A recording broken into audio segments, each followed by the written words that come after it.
তিনি ছিলেন এমন এক নবী যার হাতে ছিল এই পৃথিবীর রাজত্ব, যারা ছিল তার হুকুমের দাস।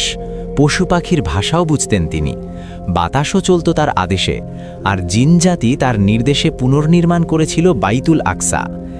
এই গল্প সে মহান বিশেষ নবীর, যিনি ছিলেন এই পৃথিবীর বাদশাহ, কিন্তু তার অন্তর ছিল নম্র ও আল্লাহর ভয়ে ভরা, যেখানে এক পিঁপড়ের ডাকে থেমে যায় রাজকীয় সেনাবাহিনী। এটি শুধু এক রাজত্বের কাহিনী নয়, বরং আল্লাহর প্রতি ভালোবাসা আর অনুগত্যের গল্প। প্রিয় দর্শক, আমরা এই ভিডিওতে বলতে যাচ্ছি নবী সুলাইমান আলাইহিস সালামের অলৌকিক জীবন কথা। তো চলুন শুরু করি আজকের আলোচনা। সুলাইমান আলাইহিস সালামকে আল্লাহ রব্বুল আলামিন পুরো পৃথিবীর বাদশাহী দান করেছিলেন। জিনদের উপরও তার রাজত্ব ছিল। সুলাইমান আলাইহিস সালামের নাম শুনলে জিনেরা ভয়ে থরথর করে কাঁপত। সুলাইমান আলাইহিস সালামের যে কোনো হুকুম জিনেরা অক্ষরে অক্ষরে পালন করত। একদিন সুলাইমান আলাইহিস সালাম আল্লাহকে বললেন, হে আল্লাহ রব্বুল আলামিন, তুমি আমাকে সারা পৃথিবীর বাদশাহী দান করেছ, সেই সাথে নবুয়তিও দান করেছ। আমি সুলাইমান একদিন পৃথিবীতে থাকব না। আমার বাদশাহী, আমার সৈন্যস্বর, আমার রাজত্ব কোনো কিছুই থাকবে না। কিন্তু আমি এমন একটি কাজ করে যেতে চাই, যেই কাজের মাধ্যমে কিয়ামত পর্যন্ত পৃথিবীতে যত মুসলমান আসবে তারা আমাকে মনে রাখবে। তোমার পবিত্র ঘর বাইতুল আকসা আমি পুনর্নির্মাণ করতে চাই। আল্লাহ রব্বুল আলামিন অনুমতি দিলেন, হে সুলাইমান, অবশ্যই তুমি তা পুনর্নির্মাণ করবে। অতপর আল্লাহ রব্বুল আলামিনের পক্ষ থেকে হুকুম পাওয়ার পর সুলাইমান আলাইহিস সালাম তার মন্ত্রীদের নিয়ে জরুরি সভার আয়োজন করলেন। সুলাইমান আলাইহিস সালামের মন্ত্রিপরিষদের মধ্যে মানুষদের মধ্যে ৩৫০ জন মন্ত্রী ছিল, জিন জাতির মধ্যে ৩৫০ জন মন্ত্রী ছিল। জিন মন্ত্রীদেরকে সুলাইমান আলাইহিস সালাম বললেন, আমি বাইতুল আকসা পুনর্নির্মাণ করতে চাই। পৃথিবীতে যত জিন রয়েছে সকল জিনকে আমার সামনে উপস্থিত করো। অতপর সুলাইমান আলাইহিস সালামের জিন মন্ত্রীগণ বিশাল একটি ময়দানে পৃথিবীর সকল জিনকে সেখানে উপস্থিত করল। সুলাইমান আলাইহিস সালাম সেই জিনদের উদ্দেশ্যে একটি ভাষণ দিলেন, আমি আল্লাহ তাআলার পবিত্র ঘর বাইতুল আকসা পুনর্নির্মাণ করব। এর জন্য দামি দামি হীরা, মুক্তা, জহরত এবং দামি দামি পাথর প্রয়োজন। তোমরা সমুদ্রের অতল দেশ থেকে এই দামি দামি হীরা, জহরত এবং মণি, মুক্তা ও পাথরগুলো নিয়ে আসবে। সেই দামি দামি পাথর ও জহরত দিয়ে আমি বাইতুল আকসা পুনর্নির্মাণ করব। সুলাইমান আলাইহিস সালামের হুকুম পাওয়া মাত্রই জিনগণ সমুদ্রের তলদেশ থেকে দামি দামি মণি, মুক্তা এবং পাথর নিয়ে আসতে শুরু করল। সমুদ্রের তলদেশ থেকে নিয়ে আসা জিনদের এই পাথরগুলো এতই উজ্জ্বল ছিল, বাইতুল আকসার উপর যখন একটি পাথর রাখা হয়েছিল ১৬ মাইল পর্যন্ত বনি ইসরায়েলের মহিলাগণ সেই পাথরের আলোয় বসে বসে খাতা সেলাই করত। অতপর সুলাইমান আলাইহিস সালাম জিনদেরকে একটি চিত্র অঙ্কন করে দিলেন। বাইতুল আকসার নকশা এবং ডিজাইন কীরকম হবে জিনদের একটি ধারণা দিয়ে দিলেন। সুলাইমান আলাইহিস সালামের অনুমতি পেয়ে জিনগণ দিনরাত একাধারে কাজ করতে শুরু করল। প্রথমেই সুলাইমান আলাইহিস সালাম জিনদের দ্বারা নিজের জন্য একটি কক্ষ নির্মাণ করে নিলেন। এই কক্ষটি ছিল কাচের তৈরি। সুলাইমান আলাইহিস সালাম সবসময় এই কক্ষে উপস্থিত থাকতেন। জিনগণ বাহির থেকে দেখত ওই যে নবী সুলাইমান সেখানে উপস্থিত রয়েছেন, আর তার ভয়ে জিনগণ দিনরাত কাজ করে যেত। সুলাইমান আলাইহিস সালাম যদি এক মুহূর্তের জন্য সে কক্ষের বাইরে যেতেন, জিনদের চোখের আড়াল হতেন, জিনগণ কাজে ফাঁকি দেওয়া শুরু করত। জিন জাতি হলো একটা ছ্যাঁচড়া জাতি, তারা সহজে কাজ করতে চাইত না। কিন্তু সুলাইমান আলাইহিস সালামের শাস্তির ভয়ে তারা সব সময় সুলাইমান আলাইহিস সালামের হুকুম মানতে বাধ্য ছিল, এবং সুলাইমান আলাইহিস সালামের ভয়ে তারা দিন-রাত কাজ করে যেত মসজিদুল আকসা নির্মাণ করার জন্য। দেখতে দেখতে মসজিদুল আকসার ৩ ভাগের ২ ভাগ কাজ সম্পূর্ণ হল, বাকি ছিল ১ ভাগ কাজ। সবসময় সুলাইমান আলাইহিস সালাম সেই কাঁচের কক্ষ থেকে জিনদের কাজের প্রতি প্রত্যক্ষভাবে নজর রাখতেন, যাতে কোনো জিন কাজে ফাঁকি দিতে না পারে। আর জিনগণ সুলাইমান আলাইহিস সালামকে দেখতে পেয়ে ভয়ে কাজ করত। মসজিদুল আকসার যখন ৩ ভাগের ২ ভাগ কাজ সম্পূর্ণ হল, এমন সময় মালাকুল মাউত সুলাইমান আলাইহিস সালামের সামনে হাজির। সুলাইমান আলাইহিস সালাম তাকে জিজ্ঞেস করলেন, আপনি কে? আমি হলাম আল্লাহর ফেরেশতা মালাকুল মাউত আজরাইল। আল্লাহ আপনার জান কবজ করার জন্য নির্দেশ দিয়েছেন। সুলাইমান আলাইহিস সালাম বুঝতে পারলেন তার মৃত্যুর সময় ঘনিয়ে এসেছে। সুলাইমান আলাইহিসসালাম আজরাইলকে বললেন, ভাই আজরাইল, তুমি আমাকে কিছু সময় দাও। এই যে আমার সামনে দেখছো মসজিদুল আকসা নির্মাণ হচ্ছে, জিন জাতি দিনরাত কঠোর পরিশ্রম করে মসজিদুল আকসার কাজ করছে। এমন অবস্থায় তুমি যদি আমার জান কবজ করো, আমার মৃত্যুর খবর যদি এই জিনদের কানে চলে যায়, তাহলে এই জিনেরা আর একটুও কাজ করবে না। মসজিদুল আকসার 3 ভাগের 2 ভাগ কাজ সম্পূর্ণ হয়েছে, বাকি 1 ভাগ কাজ আর সম্পূর্ণ হবে না। আজরাইল আলাইহিসসালাম বললেন, হে আল্লাহর তাআলার প্রিয়জন হজরত সুলাইমান, এটা তো আমার পক্ষে সম্ভব না। আল্লাহ আমাকে অনুমতি দিয়েছেন, আপনার জান আমাকে কবজ করতেই হবে। সুলাইমান আলাইহিসসালাম বিনীত অনুরোধ করে বললেন, ভাই আজরাইল, দেখো, আমি নিজের রাজত্বের জন্য তোমার কাছে সময় চাইছি না, আমার সিংহাসন বাদশাহীর জন্য তোমার কাছে সময় চাইছি না, আমার স্ত্রী পুত্র সন্তানের জন্য তোমার কাছে সময় চাইছি না। আমি এই আল্লাহর ঘর পুনর্নির্মাণ করার জন্য তোমার কাছে একটু সময় চাইছি। আজরাইল আলাইহিসসালাম বললেন, আপনি যদি সময় পেতে চান তাহলে আল্লাহ রব্বুল আলামিনের কাছে দরখাস্ত করেন। আল্লাহ রব্বুল আলামিন যদি আপনাকে সময় দেন আর আমাকে যদি অনুমতি দেন, তাহলে আমি এখান থেকে ফিরে যাব। হজরত সুলাইমান আলাইহিসসালাম দুহাত তুলে আল্লাহর কাছে বললেন, হে আল্লাহ, তুমি মালাকুল মাউত পাঠিয়েছ আমার জান কবজ করার জন্য।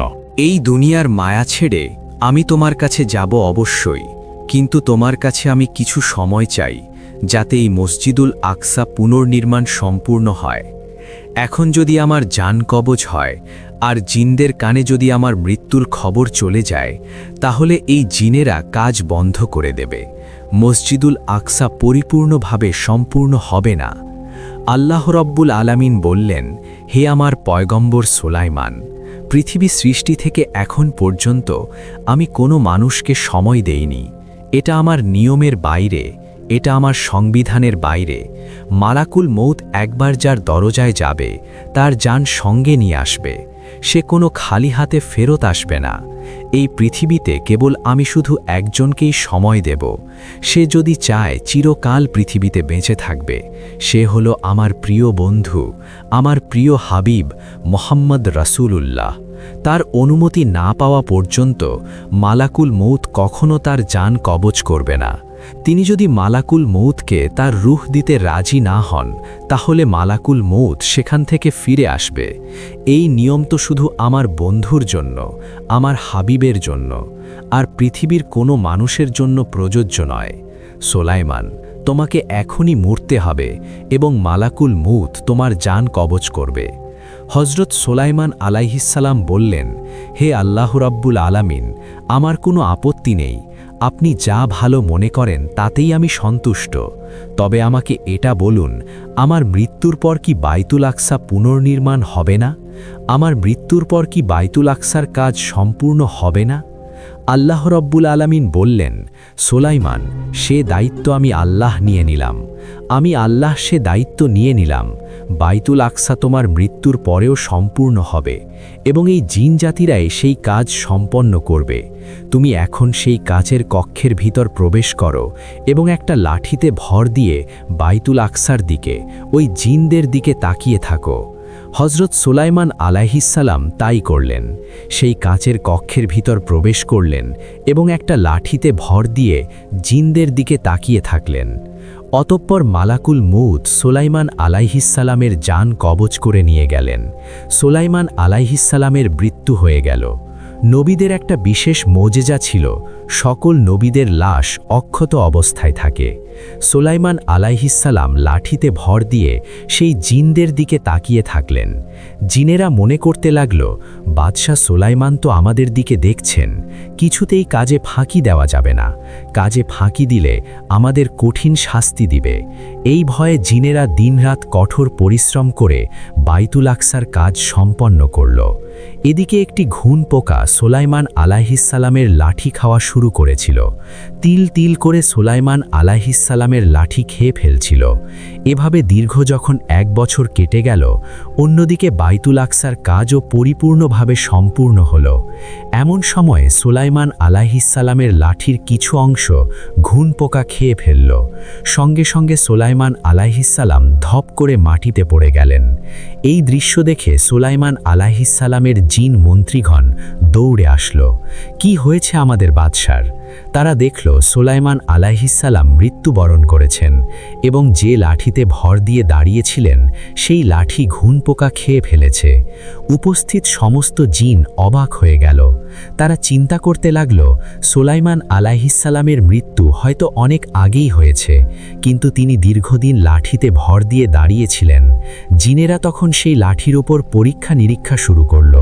সুলাইমান আলাইহিসসালামের মৃত্যুর রহস্য উন্মোচন করার জন্য জিনেরা আবার একটি লাঠি নিয়ে আসলো এবং সেই লাঠিতে একটি ঘুনপোকা লাগিয়ে দিল। সারাদিনে সেই ঘুনপোকা কতটুকু লাঠি কাটতে পেরেছে এবং সুলাইমান আলাইহিসসালামের সেই লাঠিতে যতটুক কেটেছিল, জিনজাতি ক্যালকুলেশন করে দেখল সুলাইমান আলাইহিসসালামের লাঠিটা ঘুনপোকা যতটুক খেয়েছিল এতটুক খেতে প্রায় 1 বছর সময় লেগেছে।